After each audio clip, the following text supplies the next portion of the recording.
I'd like to introduce to you our keynote speaker for the evening. She's a name that you will all have heard. Lauren Booth is a pro-Palestinian activist, broadcaster and journalist, and she's written for many, many well-known publications such as the Sunday Times and the Daily Mail. She was a vocal opponent of the Iraq War and a supporter of the Stop the War coalition. In August 2008, she travelled to Gaza by ship from Cyprus to highlight the blockade of the Gaza Strip and deliver hearing aids and balloons to a deaf school in Gaza. She chose to remain behind in Gaza and was subsequently refused entry into both Israel and Egypt. She said that she believed that by refusing her the right to leave Gaza and return to her home country, Israel and Egypt were in breach of Article 13 of the Universal Declaration of Human Rights, specifically regarding the freedom of movement. Last year, she chose to become Muslim in the holy city of Qum. Please welcome me in joining onto stage our keynote speaker for this evening, Lauren Booth.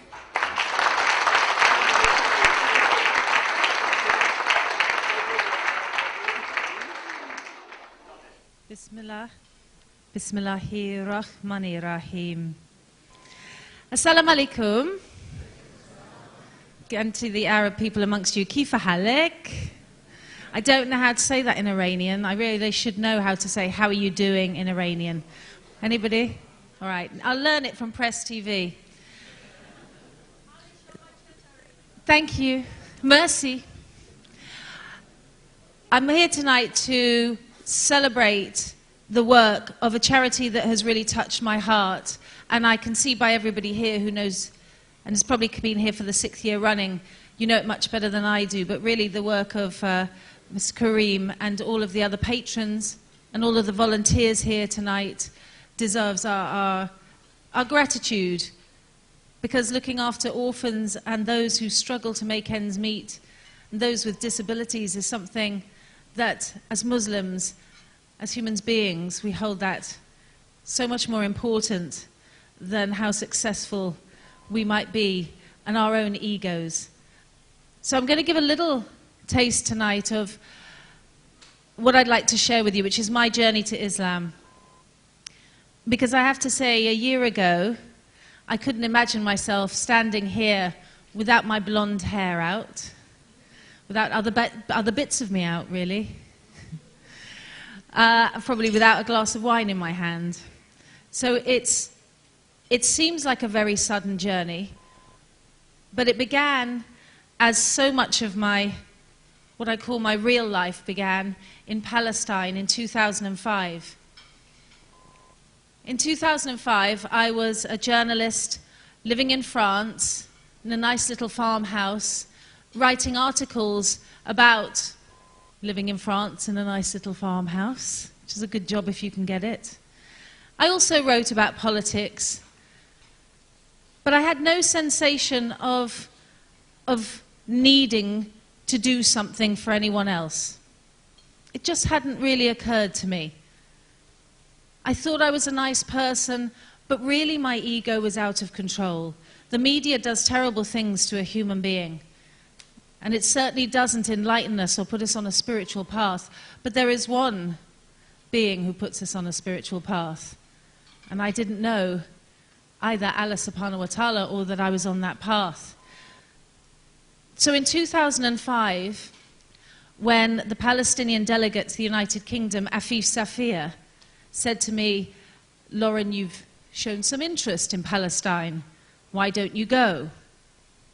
I said to him, is there anything else I could do to show interest in Palestine? Because I was scared.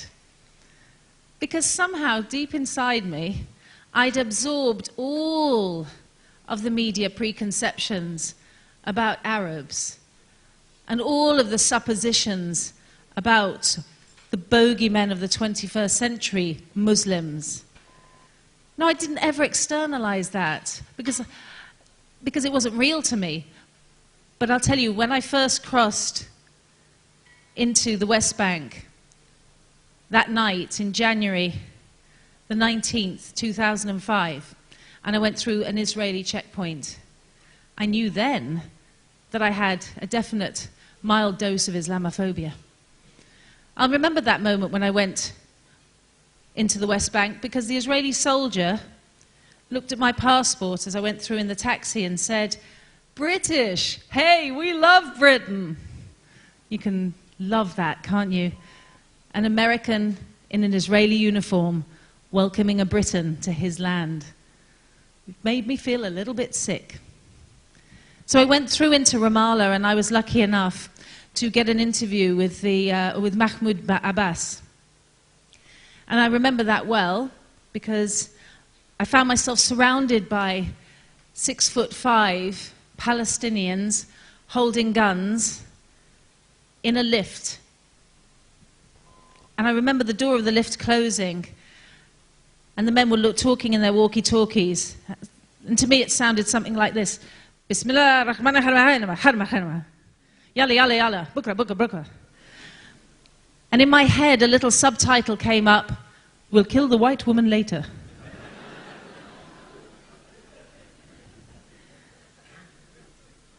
And when I looked at the guns, I thought, you know, I've seen this film before and it doesn't go well for the blonde lady. It was really, really deeply ingrained in me that Palestinians were terrorists, that people from other parts of the world who were Muslims were aggressive, that Islam was against me. If I was good, I could not be a Muslim.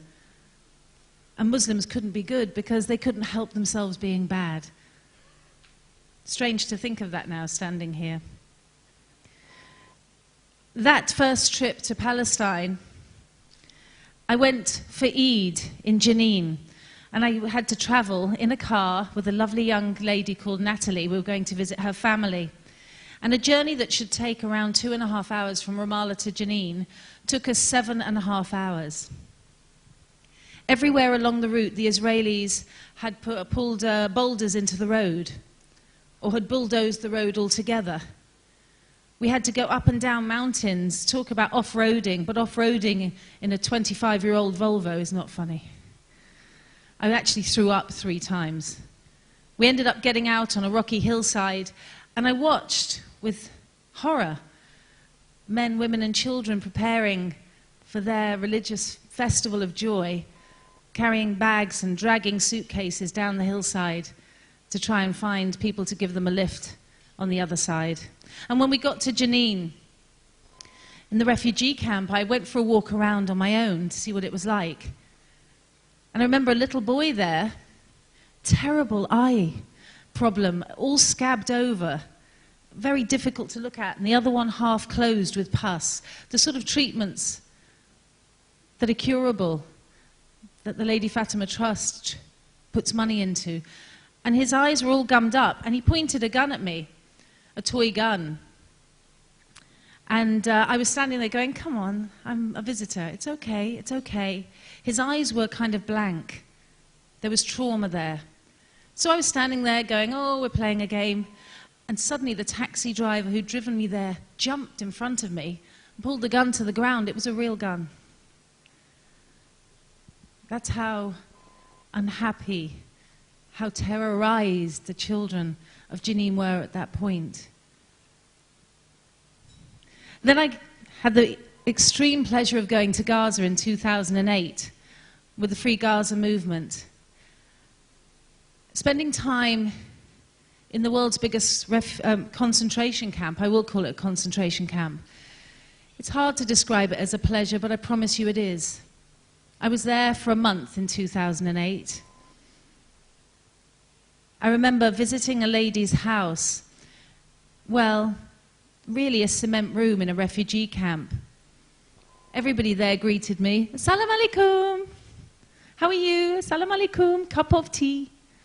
People so smiling and so friendly that all of those headlines that called it Hamastan, the Islamic enclave, the terrorist republic of Palestine, they just dissolved.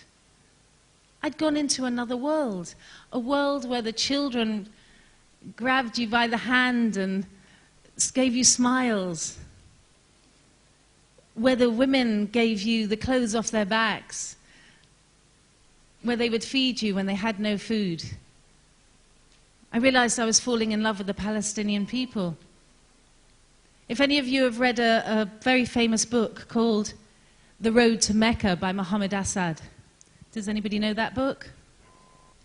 I recommend it. It's a wonderful, wonderful journey by a journalist 100 years ago who didn't know he was going to become a Muslim. But he was on a camel in the desert, and a companion said to him, so how did you come to find Islam? And his friend said he fell in love with the Arabs and then he found Islam. Well, having read that book, I realized that's what was happening to me. And I went to this lady's cement block living quarters in the Rafah refugee camp one night at Eid, during Eid. And she greeted me like this: Assalamu alaikum, fadal, fadal. And the smile on her face was so exquisite that I forgot that I was in this fallen down, terrible condition, cement block room with dirty mattresses lined up around the walls where people would sleep that night. I forgot that I was going into a place where the kitchen was not much bigger than this here, where she had 2 little cooking rings where she tried to cook for 9 people, if she had anything to cook. Because she greeted me as if it was the Taj Mahal, her home. And it made me want to smile. But it also made me angry, her smile. Because it was Ramadan. Yeah, it was Ramadan. And I said to her, I don't understand why your God makes you go hungry for a whole month. I just don't understand why, when it's already difficult for life in Gaza, why you should not drink water and why you should not eat during the day. What is your God trying to prove? And this lady in the Gaza refugee camp, she looked at me with a sweet smile in her face and she said, Sister, we fast in Gaza to remember the poor. I've told that story an awful lot of times now. But it always does something to me inside. Because I felt like a key went into a lock. And a thought came into my head. If this is Islam, I'm in. Because what I saw at that moment was a purity that was love. Sheer love. Not politics, not sectarianism, not schisms, not drones, but sheer love. I didn't know that I was on the road to Mecca myself. But last October, after many years now working as a minor Palestinian activist, just trying to be a mother and give some support, because once you've lived amongst the poorest people in the world, and once you've experienced their smiles and their hopes, and you've had them cry for your misery, you can't just walk away. So I went to Qom in Iran last October. I was there working. I was in Tehran reporting on the Al-Quds Day March. And I had one day off. And a colleague of mine said, you really should come to Qom, to the shrine of Bibi Fatima. And I want you to see it. And I went into the mosque and I did wudu, because I knew how to do it, having lived in Gaza for a while. And I went up to the shrine and I just watched the other women, what they were doing.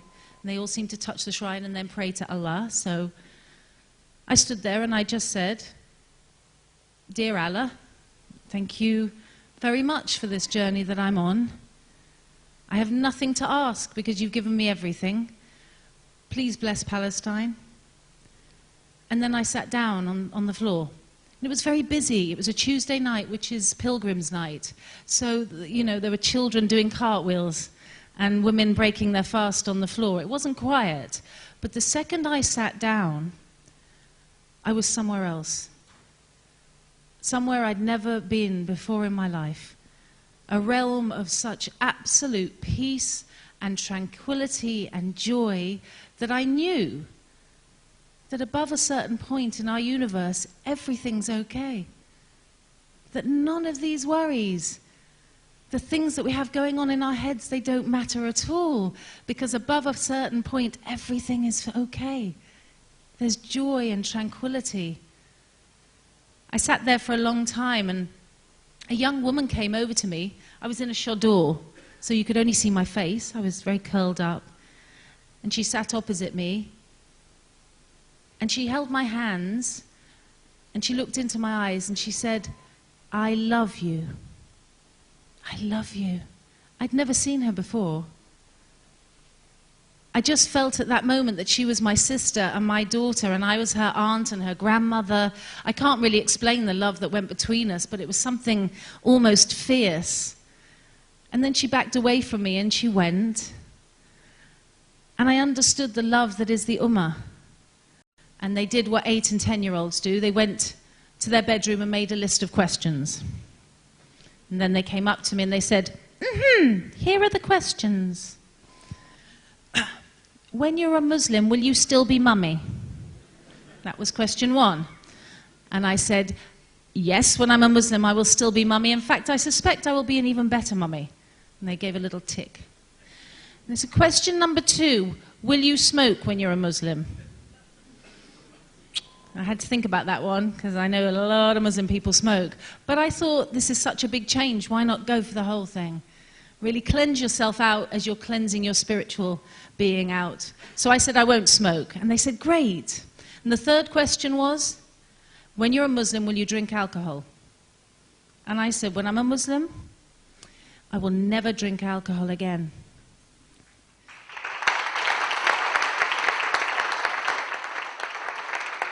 To which my daughters replied rather worryingly, hooray! Make of that what you will. And the final question, just to show you how pure children are, is this. When you're a Muslim, will you wear low-cut tops? I said, what have they been hearing at school about Islam? I said, no, when I'm a Muslim, I will always have this area of my body covered up. And they said, we love Islam.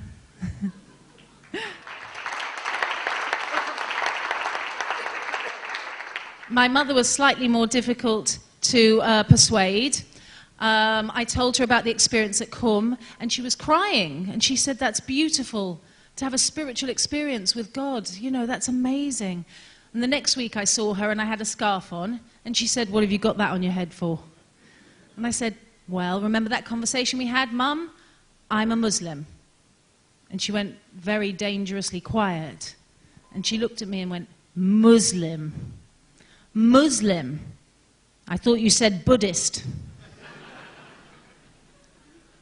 Muslim. What, those nutters? I said, yes, Mum, those nutters.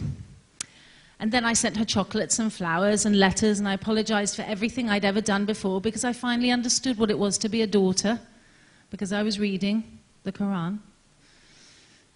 And now she thinks that Islam is a religion for nutters who love their mothers.